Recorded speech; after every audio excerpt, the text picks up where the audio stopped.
So I may have come to the realization Alyssa Mercante just likes to embarrass herself and, well, the magazine that she writes for, if you could call Kotaku a magazine. There's a lot of problems that she brings in to a company that doesn't need any more than they already have, considering I think they're still on the hook for the Deadspin debacle with the young boy that they made some very racist comments about. I think that just got reaffirmed by a judge yesterday, and I have a feeling that's going to be very expensive for GO Media and, of course, the new company that went on to acquire Deadspin's name.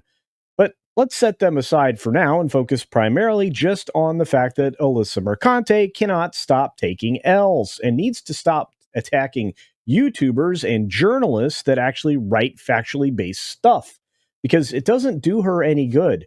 And it kind of embarrasses the attorney that she hired when she went after Smash JT. I mean, well, or maybe they're just embarrassing themselves if you compare Ron to them.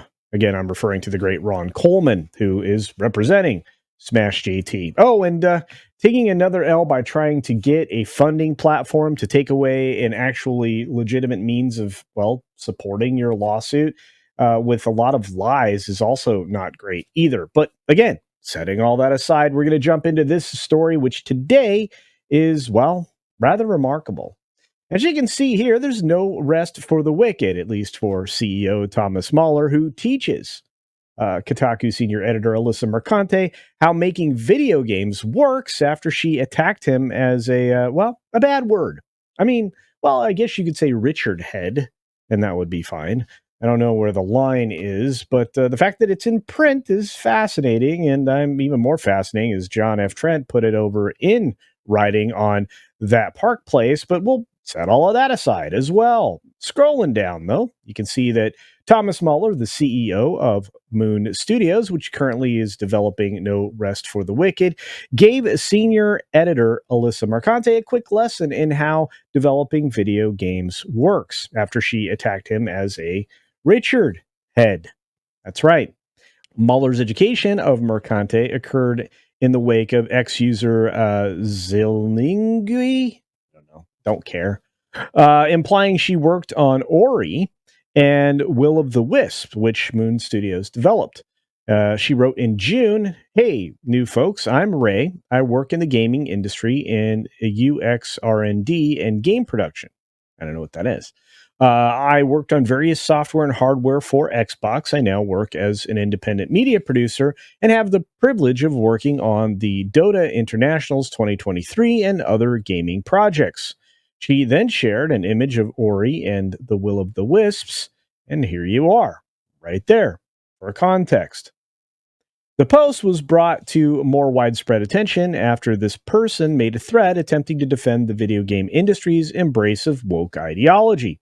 She even began her defense by claiming that DEI consulting companies are not bullying studios into changing creative direction, despite Sweet Baby Inc. CEO Kim Belair publicly encouraging bullying tactics at the GDC in 2019, a story which I have covered here and we've covered over on That Game Place, the channel that I run with That Park Place and my team of 10 to bring you all the video game news that you need to know to circumvent the video game urinalists who don't necessarily give you the full story. That's kind of our job now.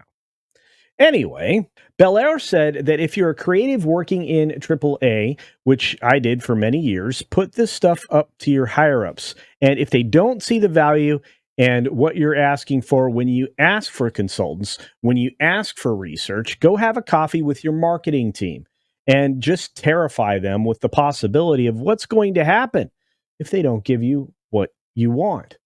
So you're blackmailing your company?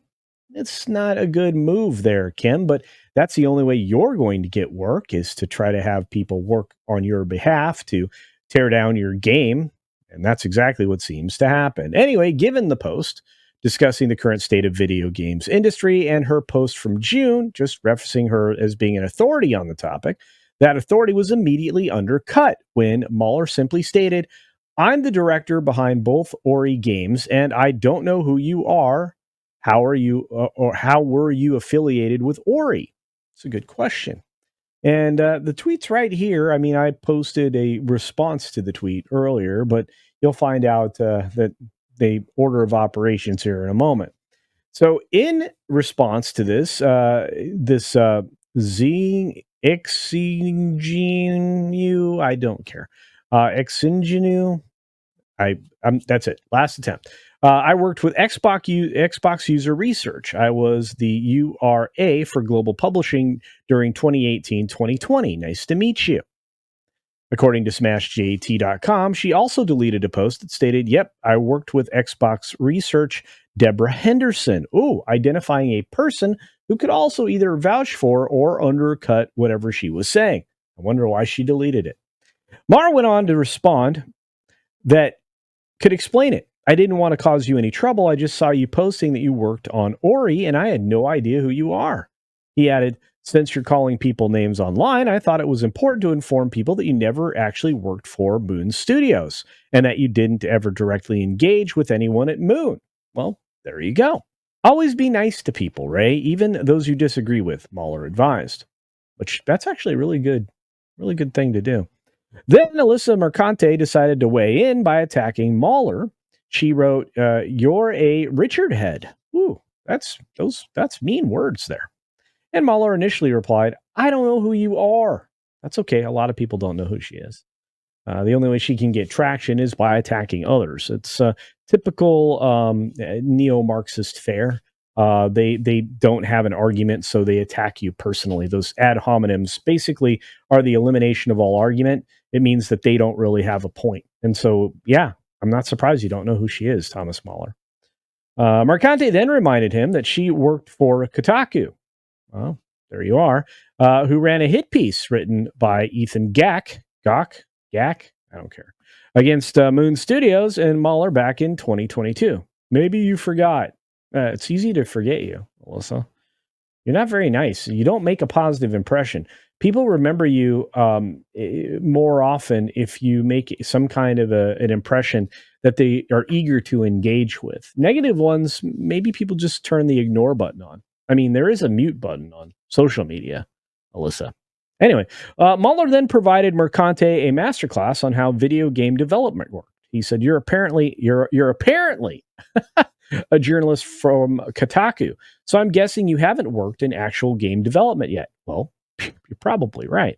But she did work as a person that worked on cam doing certain behaviors for others. At least that's what I believe she touted at one point in time in her social profile. I could be mistaken, so don't hold me accountable for that. But let me try to explain the thing you posted about, which I'm guessing was from that hit piece from a few years back. Yes, I'm guilty of what's stated in that image, and that's okay because this is the normal creative process. Well, yeah, you're going to have many shifts in direction.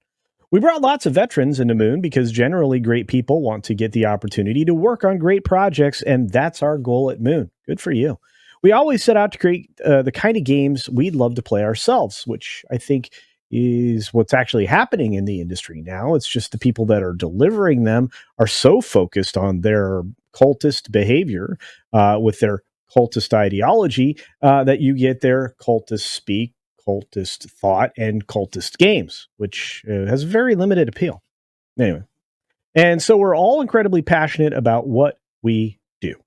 Mueller elaborated, "With great talent comes lots of enthusiasm and passion, which absolutely leads to arguments because ultimately everyone is working hard on getting their vision into the game," which makes perfect sense. When I'm making something, I'm pretty much invested in it fully, which means that I don't have time for nonsense to get in the way, especially if that's influence or information from others that isn't going to actually add to the experience for whoever it is I'm presenting said project for.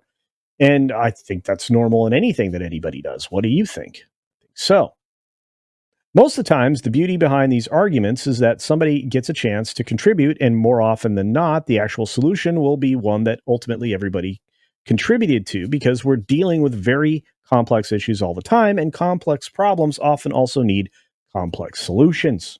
All of that's true. It's often a chaotic process, but it's controlled chaos, and you usually have one voice leading that chaos. That's the director, which is, well, what Mahler is. He continued, "And yes, it also happened that I agreed to a certain decision play tested some more, and changed the direction after. Again, to me, this is normal part of the process since things get clearer and clearer the more stuff gets implemented and the more we play and test. Makes sense. To me, all this is just how the creative process work happens. The creative work happens, he said. It can be painful, but my job, like any good director, is to understand what's going on and make sure the right decisions are getting made, even if some work might get rendered useless in the process. See here, even Miyamoto is guilty of that and, gives her a point of reference because, well, it's also true. He summed up the creative process rather succinctly and eloquently by saying, I hope you have a nice day. Yours, Richard Head. Taking the weight out of the word. I love it. This story was just golden to me, and the fact that John was able to capture it so well. And of course, there were lots of other interactions on Twitter that went back and forth. You should probably go look it up if it's still available. A lot of people just get their feelings hurt when you acknowledge that really you don't know who they are. I don't think they like that. And Alyssa Mercante is not known to most people in the industry. Most people now ignore a lot of the game's journalism out there because it's unreliable. They run with a lot of rumors that they don't even try to confirm and or get information about. They oftentimes insert opinion as fact, which again is running rampant in journalism across the board. And it really does undermine whatever point they're trying to make because they just come off as not believable.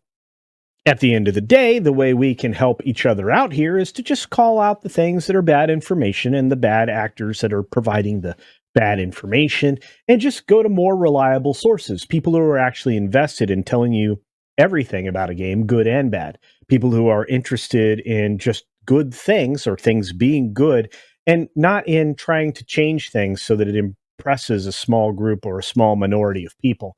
That's the least successful way to run a business. So why would you encourage it? And why would you be a person that's trying to drive it through some sort of publication? At the end of the day, don't you just want something to be good? I know I do.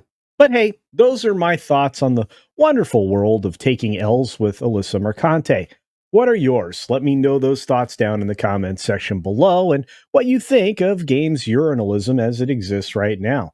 And don't be afraid to actually hit the thumbs up button if you enjoyed the video. In fact, I would encourage you to do so I actually grow. And speaking of growth, if you want to share out the video, I would appreciate that as well.